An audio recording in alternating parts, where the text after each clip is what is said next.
Lieutenant Barton reporting, sir. Oh, yes, Barton. Glad to see you. I understand you're here to fly away a Curtiss P-40. That's right, Mr. Collins. Is this the one? That's it. It's all yours. And it's a fine airplane. I've just been giving it a workout. I suppose you're anxious to go over the instruments and controls and really get acquainted with the P-40, huh? Yes, sir. Okay. Oh, wait a minute. Huh? Aren't we going to use this one? My Curtiss P-40? No, we'll use that plane over there on the jack. I never got anywhere on a pair of jacks. Well, we open on jacks, Barton. The aces turn up later in the final showdown. You see, Lieutenant, with the plane on jacks, you can operate the landing gear and get used to the controls before taking the ship off the ground.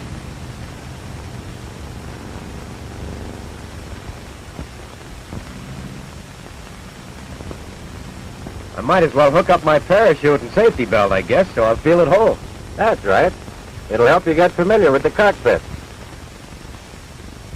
We recommend the use of these shoulder straps.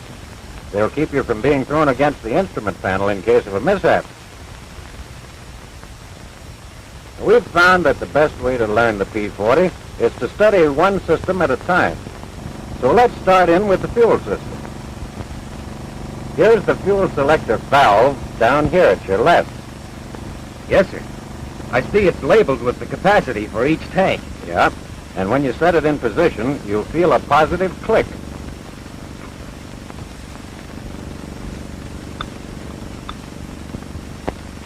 Well, Mr. Collins, is there any certain order for drawing fuel from the different tanks? Yes, there is. For taxi and takeoff, we recommend the fuselage tank because it's higher and the fuel flows with more of a gravity head. Also, as the fuel is used up, the airplane's center of gravity moves forward. This causes the plane to become more stable and makes it a better gun platform.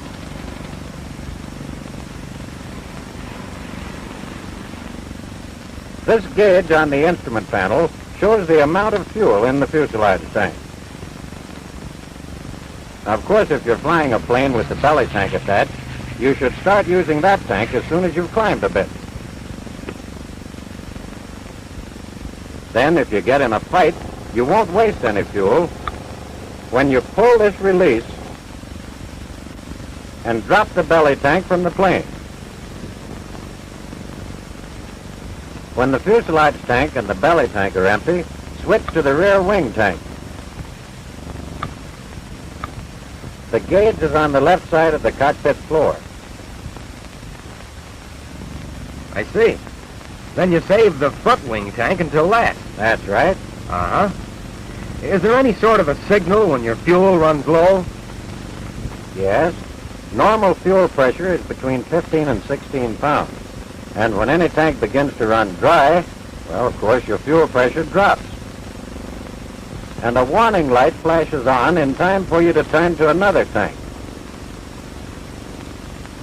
On the lower left side of the instrument panel is the switch for the electric fuel pump. It's a good idea to keep the fuel pump on all during flight, so you won't forget to turn it on when you need it at high altitude. The cooling system of the P-40 is regulated by the cowl flaps, and these flaps should be open whenever you taxi, take off, or climb.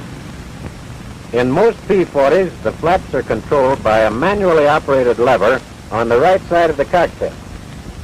But in some of the P-40Fs, the cowl flaps are controlled by an electric switch.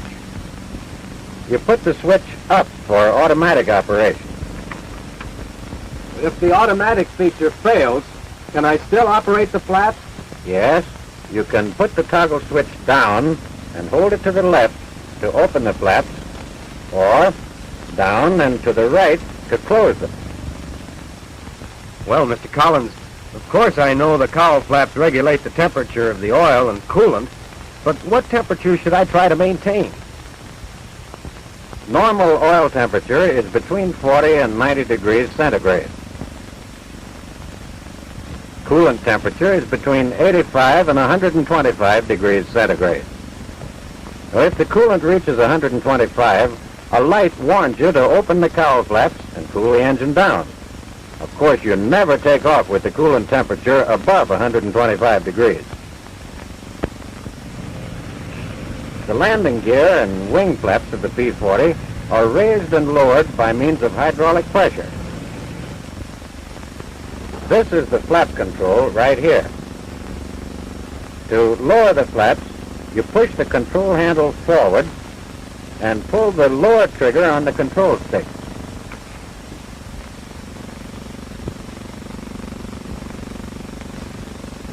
Don't get mixed up and pull the gun trigger by mistake. The flap should never be lowered when your airspeed is above 140 miles an hour. At higher speeds, you might damage them by trying to put them down. The plane also becomes too nose-heavy. Are the flaps automatically locked in position? Not until you move the control back to neutral, like this. I see. And I suppose the flaps up position is back here. Yes, Martin, that's right. To raise the flaps, you move the control back and pull the trigger on the stick. The flaps go up pretty fast, so don't try to raise them at slow air speeds when your altitude's below 500 feet. At air speeds less than 110 miles an hour, the plane will mush down if you raise the flaps. So if you overshoot the field, gun the engine and climb back up to 500 feet before you put the flaps up. The landing gear control lever is here on your left. To raise the gear, push this pin forward and lift the handle. But don't do it while the plane's resting on its wheels. That would be kind of silly, wouldn't it? Yeah, but one of my fellows did it the other day. Was he hurt? No, he got away before I could catch him.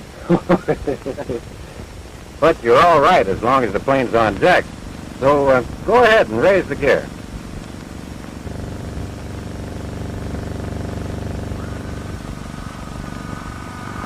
How soon after the takeoff should the gear be retracted? Just as soon as you clear the field. Watch the indicator, and when it shows that the gear is up, check the position by operating the hand pump.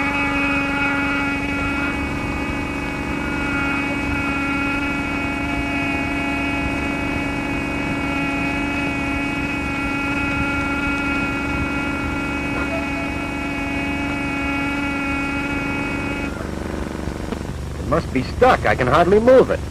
When the pump is solid, the landing gear is locked in retracted position. Now put the control back in neutral. And that locks the hydraulic fluid in the retracting system. Before you lower the gear, be sure to reduce your airspeed below 175 miles per hour. The hydraulic mechanism is not designed to force the gear down against a higher airspeed. Then push the control handle down. That's it. Now pull the trigger on the stick. That starts the gear down. Before the gear gets all the way down, retard the throttle.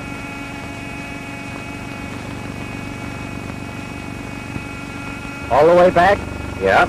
So the warning horn will blow until the gear is down and locked. Then when the horn stops, the gear is safely down, as shown on the indicator. That's right, Barton. It's always a good idea to check the hand pump. Then lock the system by putting the lever back to neutral. All P-40s up to the L model have an emergency hydraulic system. Now to operate the emergency system, unlock the catch at the bottom of the hydraulic hand pump handle. Put the handle on the emergency pump. And open these two red emergency valves. Don't open them now because the main system's on. But if the main system is shot away, you can get the wheels down by operating the emergency pump. Now, you'll have to land without the tail wheel or the flaps because the emergency system operates only the main wheels. The brakes are on a separate system, so they'll be okay. Now, maybe I'd better explain the throttle quadrant. Tighten this knob just enough to keep the controls from creeping. Are the P-40 controls different from any others? Yes, the operation's a little different. Take the mixture control, for instance. Now, you'll notice that there are several settings. Full rich is for emergency use, if the automatic mixture control should fail. You'll probably never have to use it. Auto-rich is for all high-power operations, takeoff, climb, and combat. Manual is for long-distance economical cruising. Auto lean is an automatic setting for economical operation at lower power, below 2,300 RPM, and 30 inches of manifold pressure. And idle cutoff, of course, is for use when stopping and starting the engine. The mixture control is clear enough, but what are these two controls? Well, they operate the automatic boost control and the two-speed supercharger on the Packard-built Rolls-Royce engine. The boost control automatically provides takeoff power with the throttle full open and the boost control handle up in this position. And at retarded throttle positions, the boost keeps the manifold pressure constant. When do you turn the boost control off? The only reason for turning the boost control off, like this, would be if the automatic feature should fail. With the boost control off, don't open the throttle too wide or you'll get too much manifold pressure. Yes, I know better than to take too much manifold pressure with a low RPM. That would make the engine knock. That's right, Barton. And engines have been known to blow up when allowed to detonate or knock for only a few seconds. You should always raise the RPM first, then bring up the manifold pressure.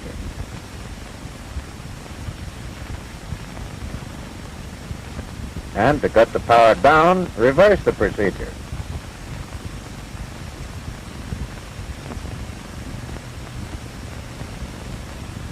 Okay, I think I understand the operation of the boost control, but what about the two-speed supercharger? When do you switch to the high position? Move it to high when you reach an altitude of 13,000 feet. But first you retard the throttle slightly. Otherwise, the high supercharger might build up too much manifold pressure. Now, move the supercharger control up fast. That's right. And then open the throttle again to get the desired climbing manifold pressure.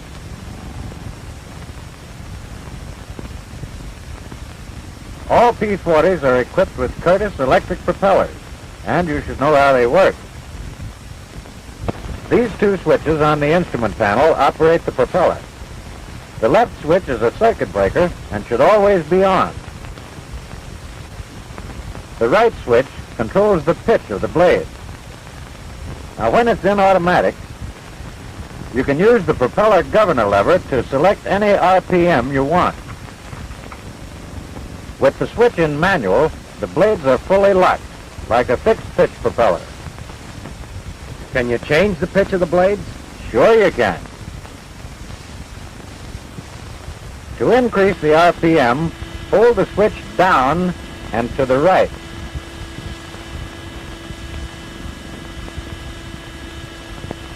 To decrease the RPM, hold the switch down and to the left. What pitch do you use for takeoff? Always take off in the automatic position with the governor control lever full forward for 3,000 RPM, or emergency military power. The governor will hold the RPM constant at 3,000. Open the throttle to full takeoff power, to the stop with an Allison engine, and past the stop in the case of the Rolls-Royce engine, when the automatic boost control is on. Then, after takeoff, you reduce the power. About this much? Yeah. Retard the throttle to approximately 35 inches of manifold pressure. And pull the propeller governor control back to the desired RPM position. Was the switch still in automatic? Yes, you leave it in automatic for normal flight, but for long cruising, put it on manual. And lean out the mixture just as you would with a fixed-pitch propeller.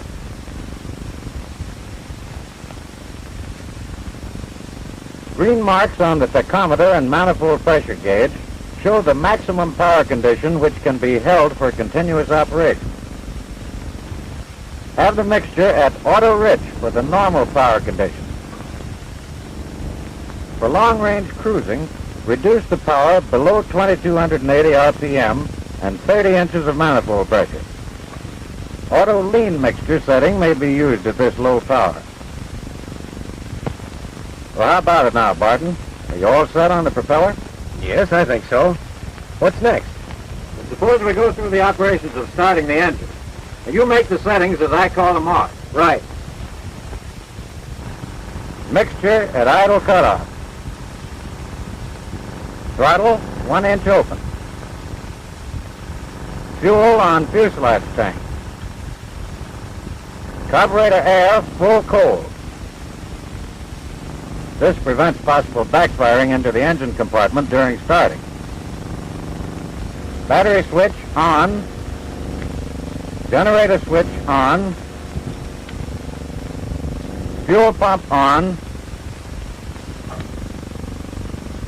3 right-hand circuit breakers on.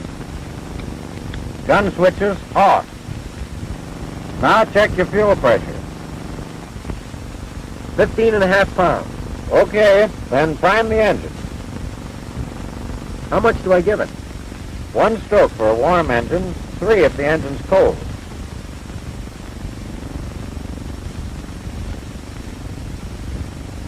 Then shut off the fuel pump. Shut it off? Yeah, to keep from flooding the engine when you move the mixture control forward. All right. Now the next thing would be to turn the ignition to both and engage the starter. But we won't do that while the plane's on jacks. After the engine fires, advance the mixture control to auto rich and the throttle to 1200 RPM. Then turn the fuel pump back on. If there's no oil pressure within 15 to 30 seconds, stop the engine and investigate the trouble. If the oil pressure is okay, 60 to 80 pounds, warm up the engine at 12 to 1400 RPM until the oil temperature hits 40. And the push zone temperature at least 85 degrees centigrade. During cold weather, leave the cowl flaps closed until the engine is warmed up. With the propeller switch on manual, run the engine up to 2300 RPM and check the magnetos.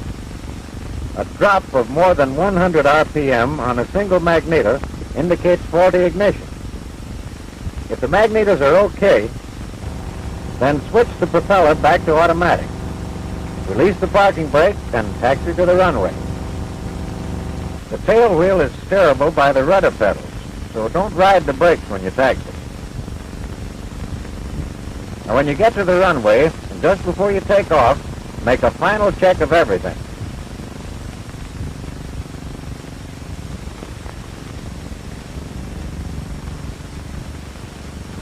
Fuel selector valve on the fuselage tank. Fuselage gauge showing plenty of fuel. Fuel pressure 15 to 16 pounds. Oil temperature above 40 degrees. Oil pressure 60 to 80 pounds. Coolant temperature above 85. Right-hand circuit breakers on. Gun switches off. Battery on. Generator on. Propeller on automatic. Propeller circuit breaker on. Mixture on auto rich. Propeller governor in full forward position. Automatic boost on. Supercharger in low speed. Elevator trim tabs at TO. Takeoff position. Rudder trim tab at 1.5 marks to the right. Aileron trim tab neutral.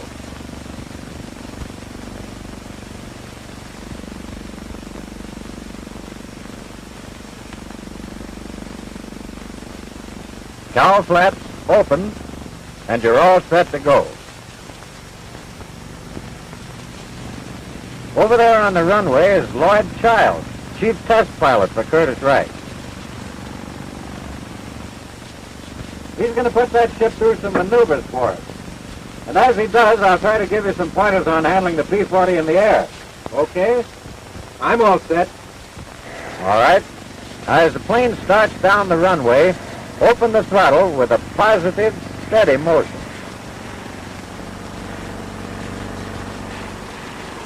That's it. And steer with the brakes at first. Then use the rudder to steer when you get the tail in the air. Engine torque pulls the left wing down, so keep the wings level by holding the stick to the right. Fly the plane off the ground by lowering the tail just a little at the takeoff. Then you don't take off in a three-point attitude?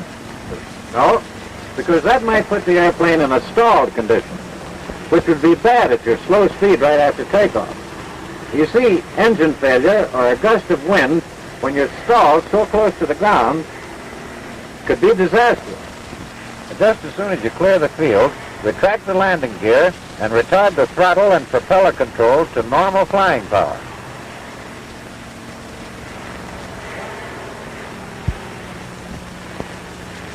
Pick up speed as soon as possible and climb at 140 miles an hour. Now, to gain altitude fast, you can climb at full military power for 15 minutes with the Rolls-Royce and 5 minutes with the Allison. These settings are marked with yellow lines on the instrument.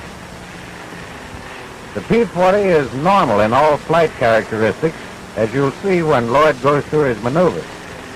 But I've heard that some new pilots tend to over-control because they're not used to the long nose of the liquid-cooled engine ahead of them. Slight changes in the heading of the airplane with respect to the horizon appear to be more than they would with radial engine airplanes. However, after a few minutes of flying, I'm sure you'll be able to do it smoothly and easily without fighting the controls.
Stalling speed of the P-40 is 82 with the flaps down and 92 with the flaps up. Just before the stall, there's a slight tail buffet to warn the pilot. And the stall, if allowed to continue, throws the plane in a spin that loses 1,000 feet a turn. Now, the P-40 will come out of the spin by itself if the pilot lets go of the controls. But to come out in a hurry, cut the throttle, kick the rudder in the opposite direction to the spin, and shove the control stick forward. Well, I'm glad to know the plane will straighten out by itself. But if I get in a spin, brother, I want to do something about it. Now, let's see now. To come out in a hurry, I cut the throttle, kick the rudder hard in the direction opposite to the spin, and shove the control stick forward. Okay, Lieutenant. That'll take you out of the spins in a hurry. But when you start flying a pursuit airplane, the main thing you've got to learn is the right way to land it. As Lloyd comes in, I'll point out a few things for you to remember when landing a Curtiss P-40. And the first thing to do is to cut your airspeed to less than 175 miles an hour while you're up around 3,500 feet. Get your landing gear down while you still have plenty of altitude. Last-minute operations and maneuvers are apt to upset your good landing technique. Circle the field at approximately 140 miles an hour to get accustomed to the slower airspeed and to familiarize yourself with the field and get set for the landing. What items do you check off before landing? They're all listed on this checkoff card. The first thing to do, though, is open the cabin. In fact, most every old-timer will tell you he can judge airspeed better when he feels the breeze in his face. And it's safer to have the cabin open if you hit a ditch and end up on your back. If you ever happen to end up with the airplane on its back and the cabin closed, you can open the kick-out panel in the left-hand side of the sliding hood by means of this red lever near the longeron. There's another emergency exit you can use during flight. Up here in the top of the cabin roof is a red lever. Simply pull this lever and it'll release the whole cabin.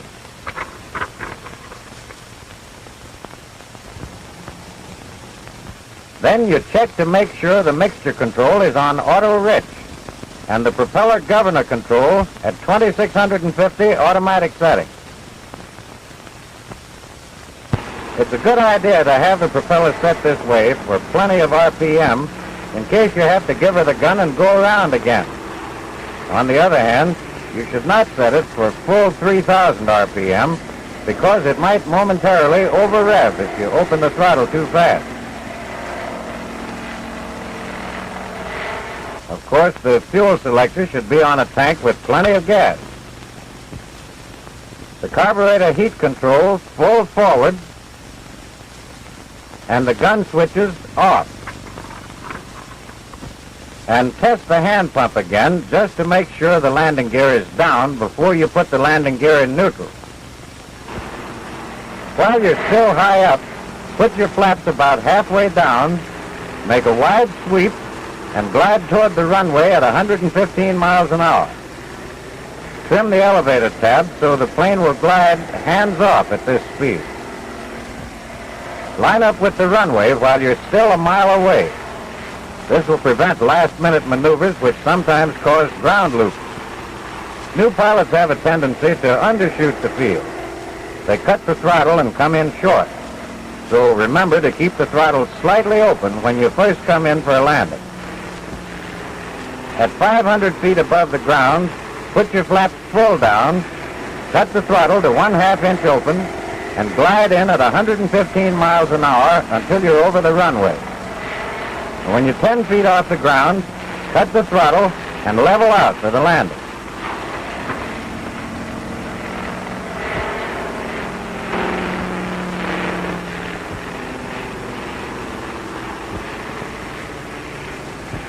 When all the wheels are down in the three-point attitude, apply the brakes fairly hard, but not hard enough to lock the wheels or raise the tail. Remember, most landing accidents happen after the plane is on the runway. So concentrate on rolling straight until the plane comes to a stop. I can understand that all right. Well then, Lieutenant, I guess you've got it. Is that really all there is to flying a Curtiss P-40? It doesn't seem at all complicated now. Well, there's nothing complicated or difficult about flying this airplane once you understand the things we've carefully gone over. Now just remember to take it easy. In fact, they tell me a Warhawk, like that one over there, is apt to take off by itself if it's left alone too long. I get you, sir. I'm practically in the air right now.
On that landing, you look like a veteran. Oh, thank you, sir. Getting fond of this airplane already. Okay, Lieutenant. Then you're all set. So long, fella. Lots of luck. Thanks. Hadn't I better wait for those two P-40s to come in? No, that's just a couple of the boys waiting to give you a send-off. Go on up and join them.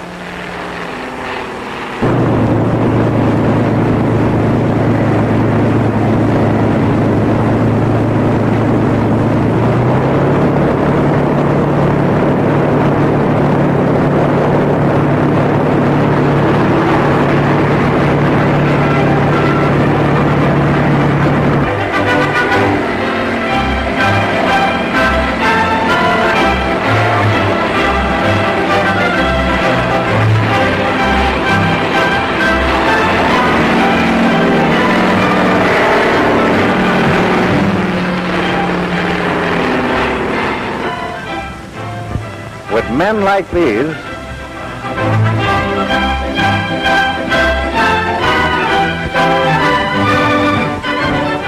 flying planes like these,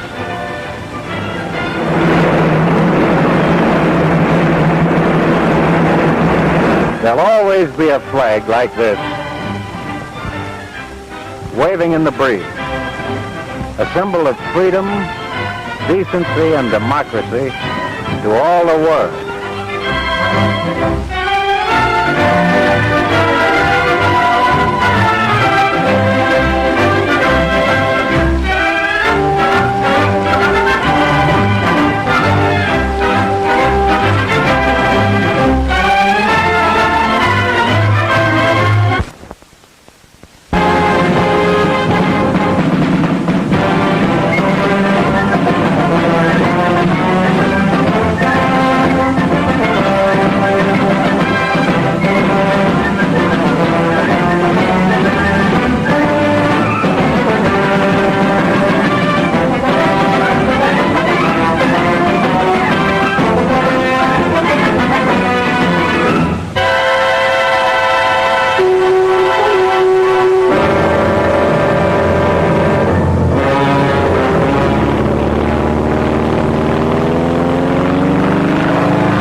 Climbing to heaven like a skyrocket?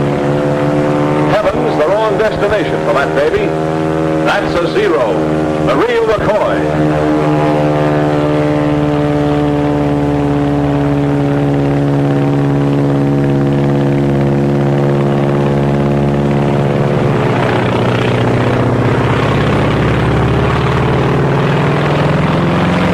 It was shot down over Alaska. And as luck would have it, the only thing that got really damaged was the pilot. He broke his neck. Swell, huh?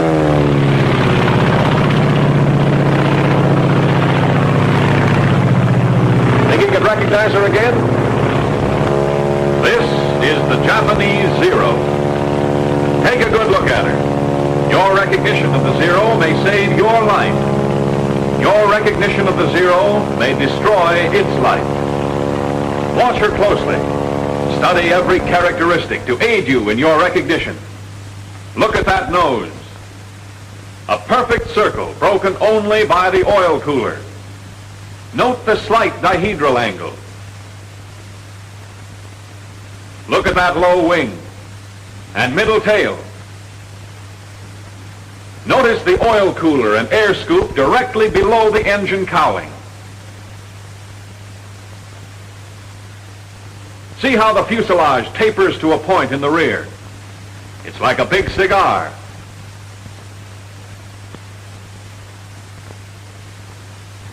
Note the tapering edges of the wings, the rounded tips.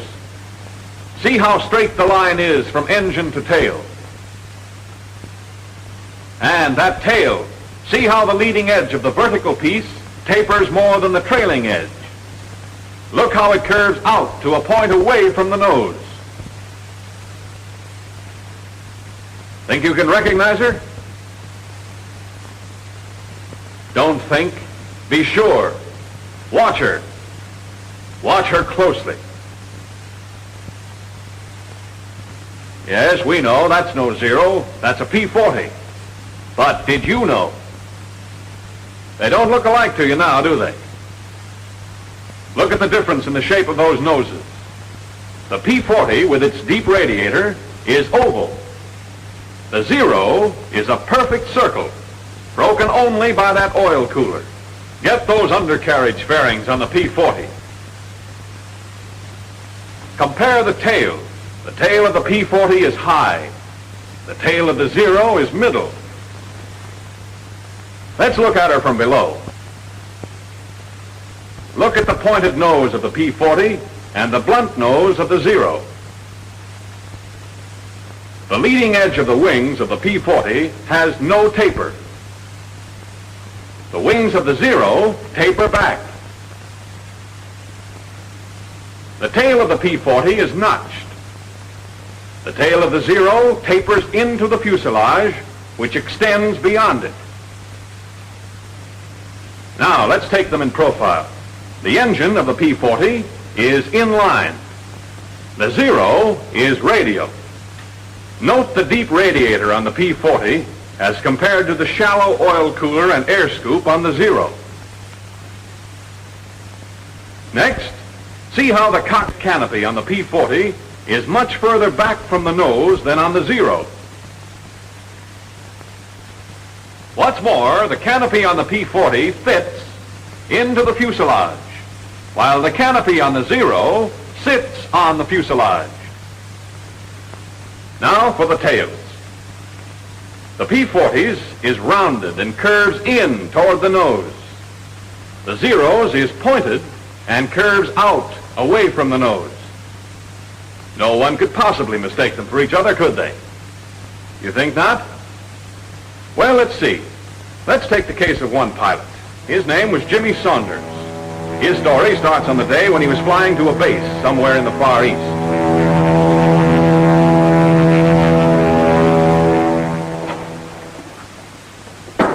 Come in.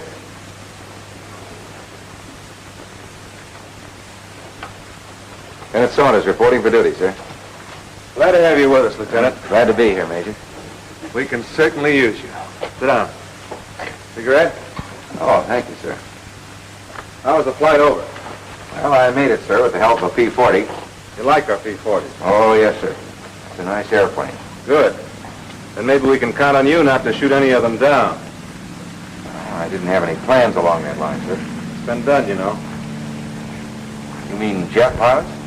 I mean American pilots. Men with as much enthusiasm for the P-40 as you have, but with an unfortunate lack of ability to tell a friend from an enemy. Excuse me, sir, but how could anybody mistake a P-40 for a Zero? A great many things can happen in the excitement of preparing for combat. Too many pilots are too anxious to make sure of the kill. They start shooting before they've made certain what they're shooting at. It's a damn sight better to let a Zero get away than to knock down one of your own planes. Say nothing of one of your own men. We've few enough to spare around here. Sir, I had no idea. We're not broadcasting the fact. I know, but... Now, don't misunderstand me, Lieutenant. It's not a common occurrence. Most of our men know their planes. Identification becomes second nature to them. If there's still a doubt in their minds, they maneuver close enough to make sure. Of course, there is such a thing as being too cautious. Take the case of the man who drew those silhouettes. Say, that's quite a job. He had plenty of time for it. Been flat on his back for 2 months. Shot down while he was still maneuvering around trying to decide if the other plane was a Zero or not. He found out. If he'd known his identification, that Zero might never have gotten him. Well, he learned his lesson, and to make certain that others would profit by it, he put it all down in those. All right, let's see if you can do your wafting on the Zero. Yes, sir. With or without looking? You might as well make it easy on yourself now. It'll be a lot tougher upstairs. Yes, sir. Wings. Leading edge tapers, trailing edge tapers, tips rounded, slight dihedral angle. You might add to that there are two 20-millimeter cannons mounted one in each wing, probably Swiss Oerlikon guns. Yes, sir. Here's something I didn't know about, sir. Huh? Oh, yes. The wingtips can be folded so as to utilize more space in a carrier. Incidentally, the span is 39 feet 4 inches. All right, go on with the engine. Engine, radial, Mitsubishi version of our Cyclone. That's right. There are twin-row 14 cylinders. Now for the fuselage. Fuselage. Blunt nose with a spinner on it. Cockpit canopy sits on the fuselage. Retractable landing gear with fairing plates. Say, there seems to be one gear missing, sir. The gears are operated hydraulically. As a result, the wheels retract alternately. I guess there are a couple of things I don't know about this airplane, sir. I'm glad to hear you admit it. That's the beginning of wisdom. The wings and the fuselage are in one piece, made of duraluminum. There's another feature worth noting. The entire fuselage is flush riveted. With the result, there are very few protuberances to cause wind resistance. The length is 28 feet 5 inches. There's a pair of machine guns mounted in grooves above the cowling. They're 7.7 millimeter, and they're synchronized to fire through the propeller. I hope you don't ever get them on your tail. I'm with you there, sir. All right, finish her up. Tail. Leading edge of flat surface tapers more than trailing edge, with the fuselage extending to a point beyond it. Leading edge of vertical piece tapers more than trailing edge. Tail is pointed, curves out away from the nose. I guess that's it, sir. Good enough. As you probably know, there are 3 types of Zeros. One is a single float plane without rigging. All 3 have slightly varying characteristics, but this is the type you're most apt to tangle with, so get to know her. All of her. Yes, sir. I'll look for the balls of rouge on her wings and fuselage. Yeah, I wouldn't depend on that if I were you. The Japs have a neat trick of painting her all sorts of colors. Sometimes even like our P-40s. Coffee? No, thanks. Well, sir, how soon do I get a chance to knock one of them down? Soon enough. But don't get any idea that the Zero is a pushover. With 340 miles an hour top speed, a service ceiling of 35,500 feet, and a normal range of 700 miles, increased by a droppable extra fuel tank, there's not much she can't do. They built her light and maneuverable, threw away the armor protection for the pilot and the self-sealing gasoline tanks. She only weighs around 5,200 pounds, fully loaded, and has a horsepower of over 900. And when you see the speed with which she climbs, you'll appreciate what I'm saying. There's just no use trying to dogfight a Zero. That's out. Your best bet is to hit fast, either the wings or just behind the cockpit. But if you miss, don't hang around. As bad as all that, sir? Seeing's believing. But if I were you, I'd take my word for it. Yes, sir. Now, here's our operation. When you're on your own, you'll do patrol from our base here to these outlying islands.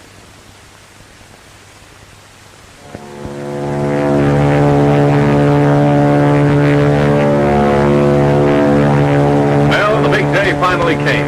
Saunders was on his own, out Jap hunting. Looked sort of keyed up. Wouldn't you be? Don't expect too much, Lieutenant. Not on your first day. What's up? See something? It's a plane, all right. But what sort of a plane? Friend or enemy? P-40 or Zero? Well, now's the time to remember your recognition. Now, as it a deep radiator, round tail curving in toward nose, inline engine, then it's a P-40. Or has that plane an oil cooler and air scoop, pointed tail curving out away from nose, radial engine? If it has, then it's a Zero. Tough to tell from here. Maybe if you got closer. Start climbing, Saunders.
I'm positive, sir. After he held fire, he drew up and dipped his wings in recognition. I don't like to complain, sir, but do we have to fight our own Air Force, too? You've got good cause for complaint. I don't know who's responsible for this, but when I do... Come in. Major, I want to... I'm sorry, sir. Lieutenant Saunders reporting, sir. I just wanted... Lieutenant? Wellen here has been telling me that he was attacked this afternoon by one of our planes. Do you, by any chance, know anything about this? Yes, sir. I'm afraid it was me. He's afraid. Well, Saunders, what have you got to say for yourself? Not much, sir. From a distance, I'm sure it was a Zero. Then I held my fire. A little late on your identification, weren't you? Yes, sir. But I did run... How far were you from the other plane when you opened fire? I'm not quite sure, sir. We'll soon find out. Have your film developed immediately. Yes, sir. Major, I want... It can wait, Lieutenant. Get after that film. Yes, sir.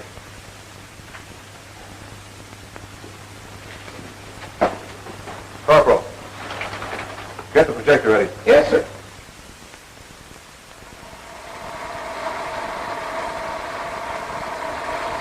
How could you start firing at that distance? Hold it.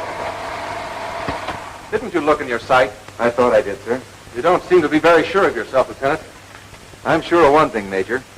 After I look at that airplane. It's closer now, I realize, but even at the distance you started firing, you should have been able to identify it. Look at that deep radiator, the inline engine. That cockpit canopy fits into the fuselage. The tail is round and curves in toward the nose. All right, Corporal, take it away. There's more film, sir. I'm sorry, Lieutenant, but I have an appointment. You can stay and run it if you want to. Coming, Weldon. If you don't mind, sir, I think I'll stay for a few more feet. I want to see how close I came to being wiped out. Carry on, Corporal. Now I know what a clay pigeon feels like. Hey, wait a minute. That's not me. It's a Zero. What? Hold it. Well, Saunders, I think I'll forego that appointment. Let's hear about this. Well, sir, following my encounter with the lieutenant here, I was flying along, wondering if I should slit my throat. I felt like a candidate for the Jap Air Force. Getting time to turn for home. Not that I was homesick. I had a hunch what was in store for me, but well, there was no use stalling. I was thinking, that other guy's probably back already, telling the major how he almost got knocked down by another P-40. I was thinking what you'd tell me when I got back. Suddenly I stopped thinking. I saw something. Another plane. I tried to make her out. She was too far away. I started to climb. I had to get my recognition right this time. Cigar-shaped fuselage tapering to point and rear. Check. Wings close to nose. Canopy sits on fuselage. Check. Tail pointed. Curving out. Blunt nose. Stubby spinner. Radial engine. Oil cooler. Air scoop at bottom of nose. It's a Zero. Check.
Explosion and...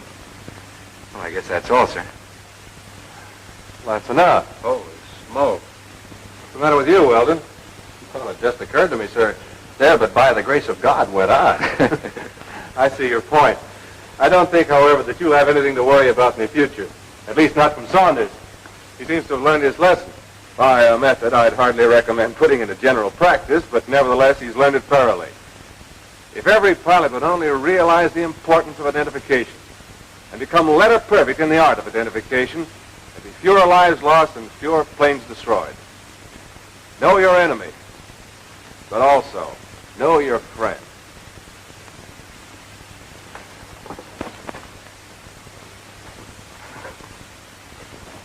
Well, they know their friends, all right. And what's more, they know their enemy. Do you? Radial engine. Perfect circle, broken only by oil cooler. Low wing. Cockpit canopy sits on cigar-shaped fuselage. Blunt nose. Stubby spinner. Oil cooler and air scoop. Fuselage tapering to point in rear. Closeness of wings to nose. Radial engine. Canopy close to nose.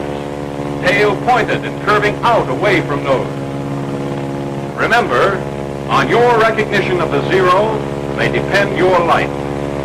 Know it so you can destroy it.